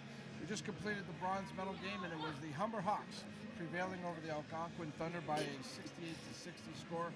The Hawks player of the game is Kia Watt, and thanks for doing this with us, Kia. And I know it's not the gold medal. I know that was the goal here for the team, but how important is it to finish the season off with a victory and putting a medal around the neck? It's a good feeling. You know, it's not, as you said, it's not the outcome we wanted, but just finishing with the medal and is better than not finishing with the medal. I talked to Coach Sharma earlier today, and he said that the tough part was going to be mentally for this game because of the letdown of last night. Yeah. How did the girls get themselves ready for this game? Kia's got a fan club here, by the way, folks. We just had to remember that, as you said before, that even though it's not the outcome we wanted, we still want to finish strong and hard, and just be mentally prepared for next year and things like that. Yeah, and this is something to build on for next year. Get you back into the medal count. I know last year that it didn't happen for the team, so this is going on the right path. I guess how would you evaluate the year for the team? I think we had a pretty good year. We finished 17-1. It's not bad. No, it's pretty good. It's pretty. We were first in the West, so yeah, our year is really good actually. We just didn't finish the way we wanted to, but that's okay. We're just gonna get ready for next year. All right, appreciate the time, Kia. No problem. Congratulations on everything. Okay. Thank you. Kia Watt, the player of the game here for Humber, also her team collecting a bronze medal. So that's one game done, and now we've got a few minutes before our next game. Actually, we'll be here at 3:30 to start the next game. Of course, it's the gold medal game, and it'll feature the hometown St. Clair College Saints, and they'll take on an outstanding Fanshawe Falcons team. We'll start at about 3:25 with our coverage, and then we'll bring you all the action. The call, Justin Prince and Aaron Sanders will have all the action for you right here on We Digital Production. So the Humber Hawks are the bronze medalists at the 2020 OCAA Women's Basketball Championships. We'll see you back here in about, I'd say, about 35 minutes or so, and we'll bring you more great college basketball action. On behalf of everybody here at We Digital Productions, this is Dominic Papa wishing you a great day. Thanks for tuning in, everybody. Yeah.